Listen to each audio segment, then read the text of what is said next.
Brakence is one of the most elusive artists in the modern music space in terms of production, with many trying to match and mimic his incredibly unique production and often failing. Now, I'm not here to say I'm music savior and I've cracked the code, but by studying his production extensively, I have gotten very close to matching his style. So today I'm going to be breaking down literally everything that makes Brakence's production so unique and how you can implement these techniques into your beats. And this includes his use of Midwest emo / math rock guitars, his incredibly distinctive drums, his brain-tapping granular percussion, and his use of vocal samples. And before I get into anything in this tutorial, I want to mention that literally every single sound that you hear in this beat is from my Fractal's Granular toolkit. And I made this kit specifically for making Brakence type beats. And the kit includes granular analog lab presets, an entire drum kit, a granular percussion bank, and a Shaperbox preset bank. And on top of that, every single sound in the kit is 100% custom, meaning that there are 0 recycled sounds.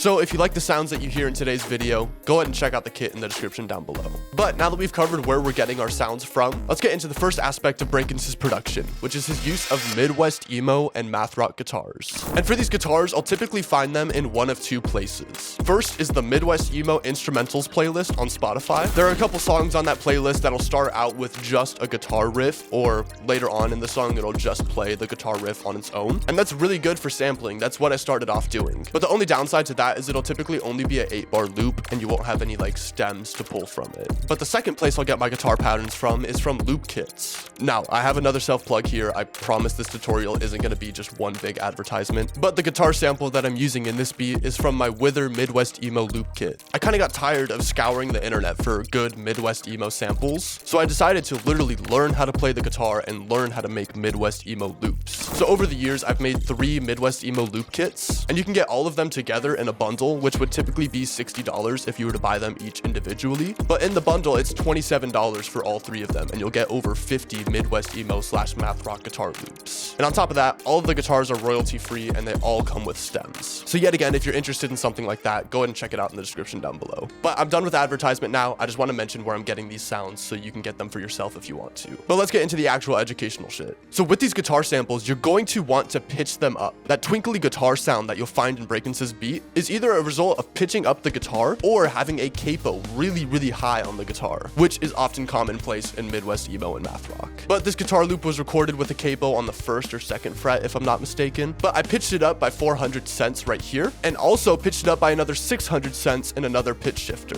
Really, you don't have to do this in 2 different places. I kind of just like the sound of Sound Shifter more than FL Studio's native pitcher. So just as a reference, this is what the guitar loop sounded like before all the pitching.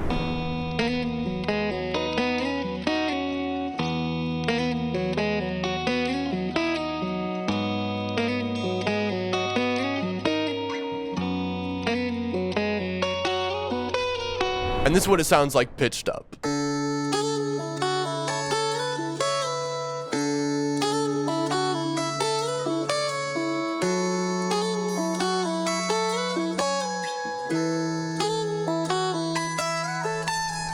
Now, something we could do to not only make this guitar sample more unique, but also give it a bit more energy and life, is to chop it up using Shaperbox presets. Now, in the Fractal's Granular toolkit, there are 20 Shaperbox presets, which were all made in mind with altering guitar samples. But yeah, you're just gonna want a Shaperbox preset that is affecting the time. This is gonna chop up your guitar sample and take certain spots and displace them, making it sound much more glitchy. And if you're trying to find presets like this just native within Shaperbox, some good ones to make use of are going to be the chop and gate and the stutter and repeat. And something I recommend doing just to keep things interesting is to have 2 separate Shaperbox instances with 2 different presets. And what you'll do is you'll create an automation clip for both of these Shaperbox instances and make it so that one of them is active during the first 8 bars of your chorus and the other one is active during the next 8 bars in your chorus. This is just going to provide some variation with your guitar, and this is especially important if your guitar is just an 8-bar loop. So with that being said, with the Shaperbox presets, this is what the guitar sounds like now.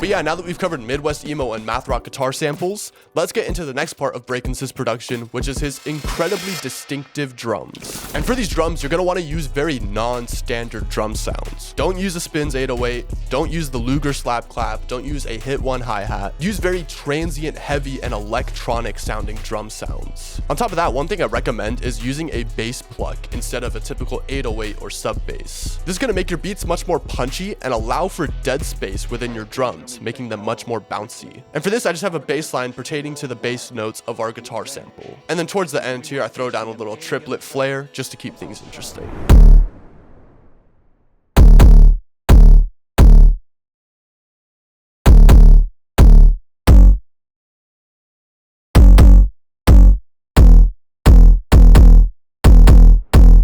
Another thing I recommend doing for your drums is to layer a snare and a clap. And you're gonna wanna layer a very punchy and electronic snare with a very big and textural clap. So with that being said, I have this snare layered with this clap. And both of them together sound like this. Now, as for hi-hats, I have a super cool trick that will make them sound much more unique and less like trap-like. And that's gonna be throwing down this free plugin called Spectral Gate onto your hi-hats. Specifically for hi-hats, I like to have the FFT size as low as it can possibly go. I'll adjust the cutoff amplitude to match the frequency of the hi-hat to where it's not exactly the sample that's being played, but it's also not drowned out. I'll have the weak strong balance high since it's a high frequency sound, and tilt upward yet again because it's a high frequency sound. So without the Spectral Gate, this is what the hi-hats sound like.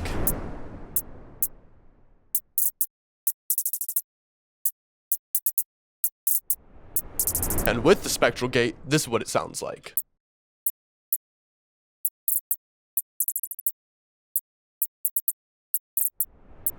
It almost makes it sound as more of a glitch percussion element rather than a hi-hat, which is perfect because you don't want anything that sounds too natural or too organic. So with that being said, if you're making use of a bass pluck, a layered clap and snare, and hi-hats with a Spectral Gate on them, this is what your drums should sound like.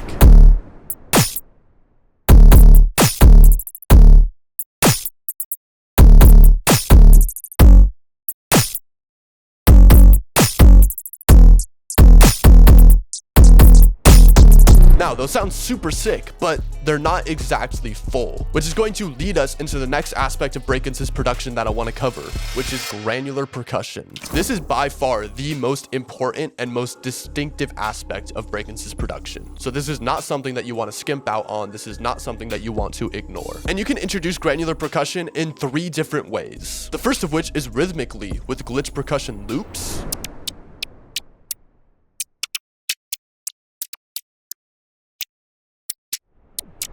The second of which is kind of as an accent with glitch percussion one-shots.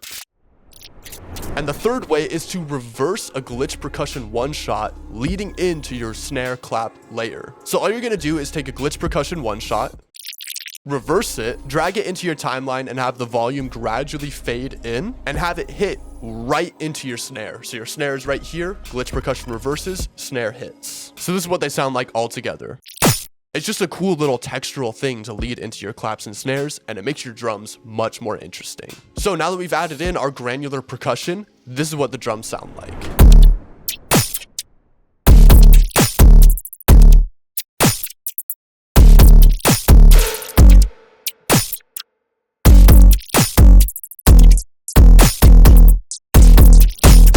You'll notice that it's much more textural. It's just like tapping on your brain, and it's very, I hate to say it like this, but Brakence coded. So now this is gonna lead us into the last aspect of Brakence's production that I wanna cover, which is his use of vocal samples. All throughout Hypochondriac, Brakence makes use of spoken word vocal phrases. And I'm gonna tell you exactly where he got the majority of them from. And that's gonna be kind of surprisingly from Splice. So I've got a couple of them here, which were all used in Hypochondriac, if I'm not mistaken. Look into my eyes. My ascension is near. Witness my wrath. Exclusive content. Masters of the Shadows. And the packs that these are from are Echoes by Holly Drummond, as well as AAA Game Character Demon, and Charlie Tuane's vocal pack. But if you don't want to use the exact vocal samples that Brakence is using, you can just look up video game vocal samples or spoken word vocal phrases through Splice, and you'll find a bunch of stuff that'll work really well with your beats. And I recommend integrating these vocal samples in moments of silence within your beats. So with all of that being said, if you're making use of Midwest emo or math rock guitar loops, some very distinctive electronic drums,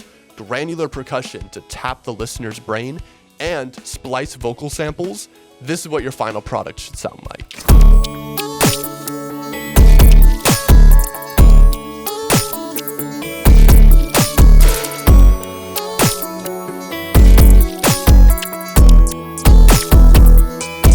Masters of the Shadows.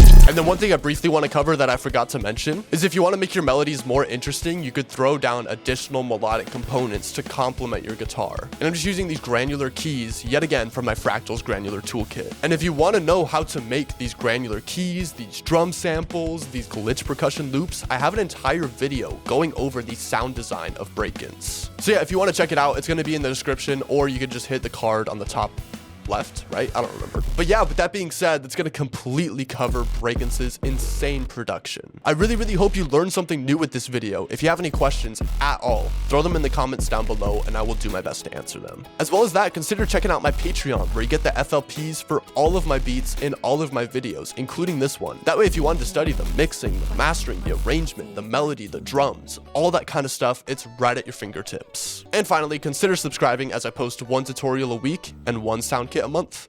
Other than that, it's gonna be it. Peace. Oh my, I just spit everywhere.